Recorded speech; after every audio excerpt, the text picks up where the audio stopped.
l'égalité homme-femme est indispensable au développement et à la croissance, mais aussi à la paix et à la stabilité durable. Cela signifie qu'elle doit être placée au centre des plans en faveur du développement et de la paix, sans être considérée comme un accessoire.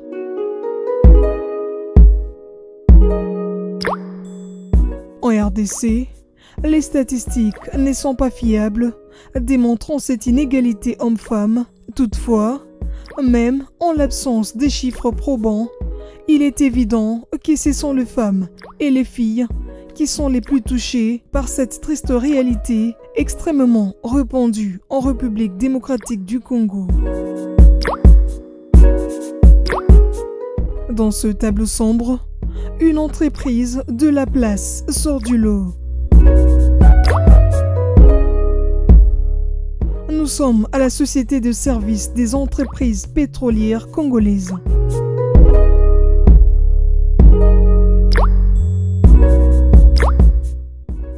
Ici, nous retrouvons Séraphine Siona, une des nombreuses femmes qui travaillent dans ces locaux, forte d'une expérience de plus d'une décennie à la CEP Congo. Ça fait au moins 21 ans que je suis à CEP Congo et 16 ans comme agent CEP Congo. Donc d'être engagé à CEP Congo. Avant, les 4 autres années là, c'était pour les journaliers. Et une autre année, c'était pour les stages. Donc d'abord, j'ai commencé comme stagiaire à CEP Congo. Stagiaire à CEP Congo et au fil du temps, j'ai été acceptée comme journalier par rapport à un rendement que je puis donner, qu'on m'avait accepté comme journalier. Et j'ai fait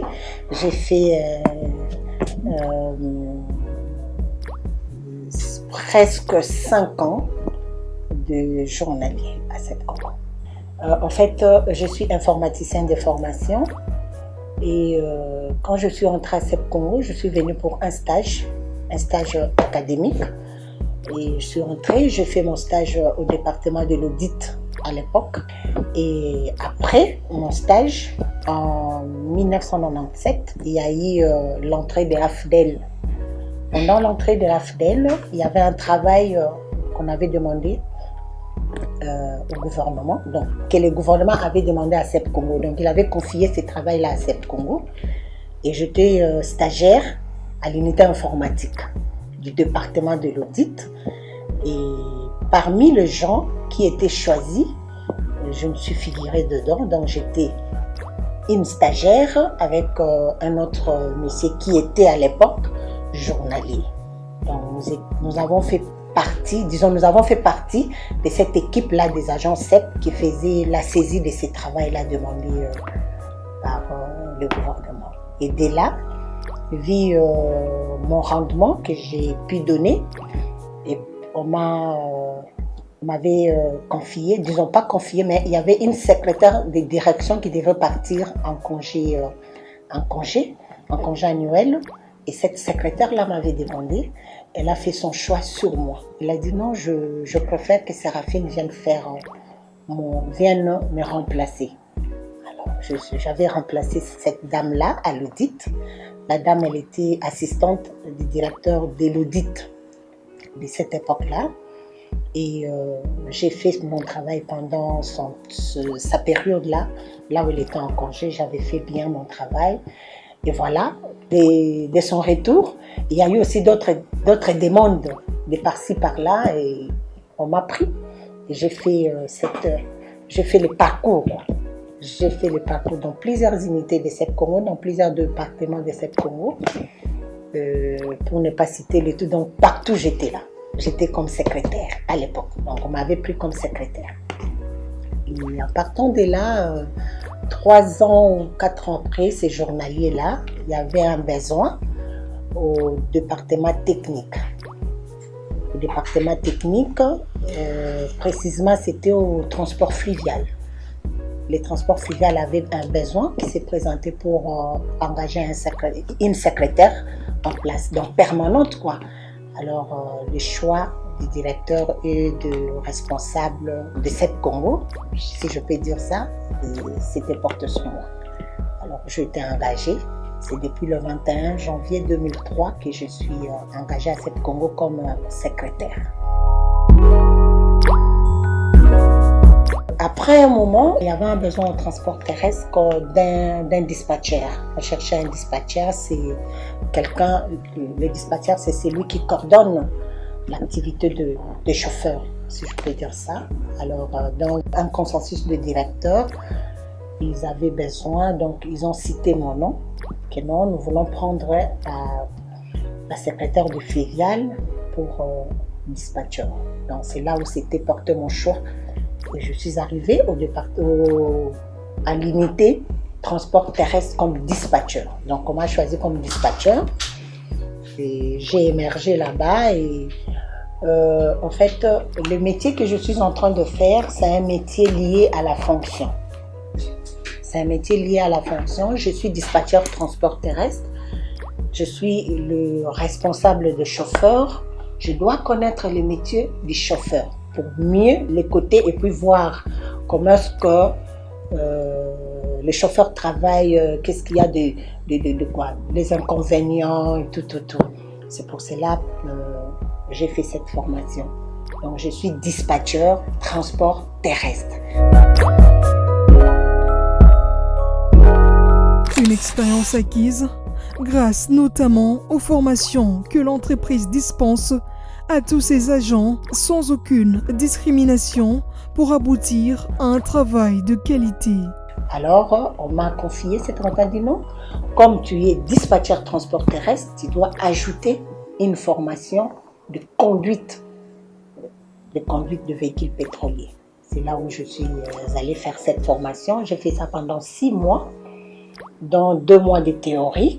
Donc, c'est pour tout chauffeur pétrolier, il doit apprendre à conduire. Donc, c'est ça. Les règlements des CEP, on ne peut pas engager un chauffeur, même si tu étais un chauffeur poids lourd, expérimenté à l'extérieur. Quand tu viens à CEP pour la première fois, CEP doit encore te former. Donc, j'ai été formée comme on forme tout chauffeur. Je ne savais pas conduire, même pas le petit véhicule. Je ne savais pas conduire. Donc, je suis venue à la formation. Je me suis présentée à la formation avec d'autres amis. On était à 16, dont j'étais l'unique femme. J'étais l'unique femme et j'ai fait cette formation dans 2 mois de théorie et 6 mois de pratique. Et 4 mois de pratique plutôt. Après la formation théorique, nous avons passé dans une évaluation. On nous a évalués. J'ai réussi avec succès et nous sommes passés à l'étape de pratique. On a fait la pratique dans notre site de Massina. On a fait la pratique et puis on est sorti sur la cour. On a fait la pratique et à la fin de notre formation pratique, il y a eu une évaluation dont le ministère de Transport était présent, y compris les responsables, donc nos conducteurs de l'auto-école, les formateurs de l'auto-école. Et puis la direction générale du CEP Congo, bien sûr. Alors, on nous a évalués pratiquement, donc on nous a évalués sur la conduite. Et après l'évaluation, nous avons obtenu l'attestation de réussite. Et cette attestation de réussite nous amène maintenant pour faire le stage pratique. Après notre stage pratique, dont je suis en train de faire, c'est là où maintenant j'aurai le brevet de pilotage. Donc, pour piloter ces camions-là. Même si je quitte CEP, même si je vais ailleurs, même si partout où j'aurai, ces brevets-là servent. Mère de 2 enfants, Séraphine arrive tant bien que difficile à concilier sa vie professionnelle à sa vie familiale. Pour elle, tout est question d'organisation. En tant que mère et tant qu'épouse, donc c'est pas vraiment facile, mais j'essaie un peu de m'organiser parce que toute chose que nous faisons, il faut qu'il y ait une organisation. Je m'organise pour le temps que je suis à la maison, je m'organise pour faire mieux et prévenir pour demain, ou soit pendant le temps que je serai au bureau, que tout soit organisé. Même de ce qui est le devoir des enfants ou quoi que ce soit, en tout cas, je m'organise. C'est question d'organisation. Une expérience qu'elle n'hésite pas à partager en ce mois où l'on célèbre la femme jusqu'aux jeunes filles qui, pour certaines, elle est un exemple de détermination et de dévouement. Tout ce que je peux dire aux jeunes filles, à nos jeunes filles, c'est être déterminées dans la vie, avoir une vision dans la vie et puis être dévouée. Il n'y a pas un travail facile ou un travail difficile. Même à la maison, pour faire les assiettes, il faut être dévoué pour le faire. Donc tout ce que nous faisons, avoir seulement confiance en soi-même et puis être déterminé dans la vie pour dire « je peux faire ce travail ». Dans ces milieux dominés par des hommes, elle ne se laisse pas complexer et a su s'imposer par ses compétences au fil des années qu'elle n'a plus à prouver. C'est vraiment un travail des hommes, ce que je fais, parce que je suis la première femme à exercer ce travail-là. Et vous connaissez, vous et moi, qu'au milieu des hommes, quand il y a une trentaine d'hommes et que vous êtes la seule femme, c'est pas facile. C'est pas facile, mais avec les respects mutuels. Donc, on se respecte. Moi, je respecte le chauffeur et les chauffeurs me respectent tant que leur chef. Travailler au milieu des hommes, moi ça me rend, disons, j'ai dit, autant mieux de travailler avec des hommes qu'être dans un méli-mélo de femmes, donc de plusieurs femmes, quoi. Donc, c'est mieux de travailler avec les hommes. On acquiert un peu des expériences des hommes.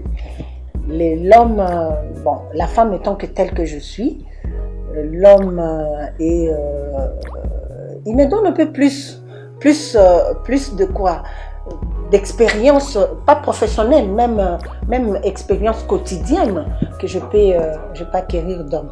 Après un dernier dispatching dans son bureau, elle nous invite à la suivre en plein exercice de sa fonction.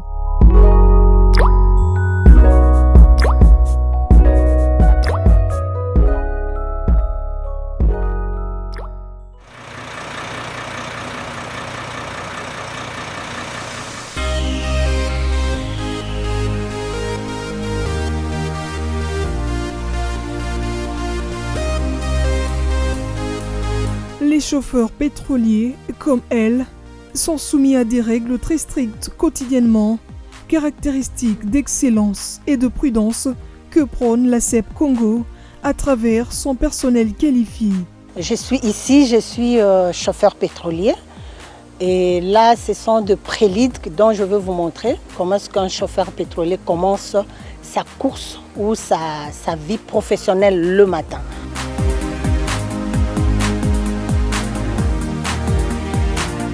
Et tant que chauffeur, je me suis présentée au bureau et mon dispatcheur de livraison, à la table de livraison, il m'a donné une course avec son plan de chargement.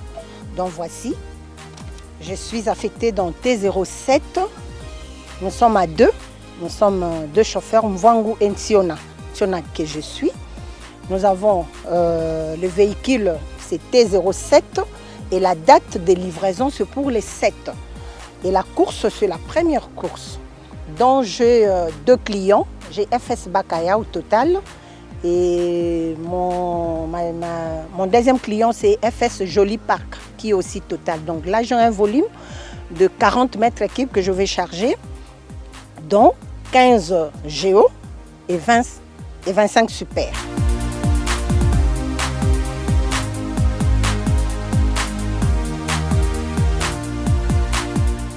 Il doit faire le contrôle. C'est un contrôle de routine qu'on appelle contrôle matinal. Arrivé ici, maintenant je sais que je dois ouvrir mon capot.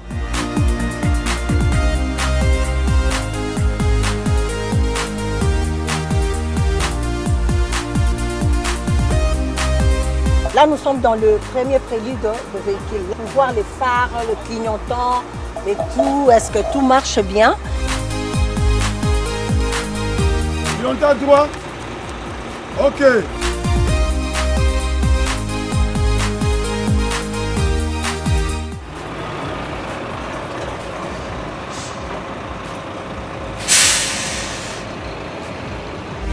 Après l'inspection des fonds en comble de son véhicule, la prochaine étape est le chargement du produit pétrolier pour sa livraison prochaine. Le temps pour elle de nous expliquer les différents types de véhicules. C'est un véhicule de 8 mètres cubes. Nous avons les types C, K et T. Alors T, c'est un ensemble. C, c'est un petit véhicule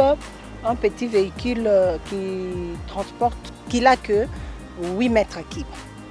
Et le type K, c'est comme vous voyez là, si vous regardez ici, les 3 qui sont là, ce sont des T.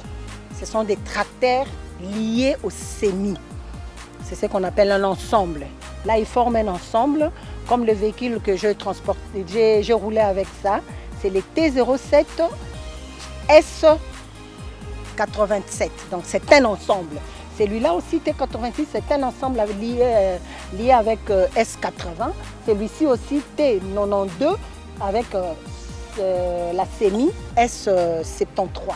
Il y a des types K qui sont de 12 mètres cubes, 15 mètres cubes, 13 mètres cubes, 20 mètres cubes, 25 mètres cubes. Mais à CEP, nous avons le type K de 12, 13 et 25 mètres cubes. C'est la fin de la journée, des heures de travail bien remplies pour Séraphine qui va retrouver sa vie de famille et préparer sa journée de travail du lendemain. La CEP Congo est un exemple en matière d'égalité hommes-femmes au sein des entreprises, tous devant contribuer à remédier à cette situation, exploiter le potentiel de chaque citoyen congolais, femmes, filles, garçons et hommes confondus, et contribuer à l'instauration d'une société dans laquelle ce potentiel peut être traduit en action afin de changer leur vie.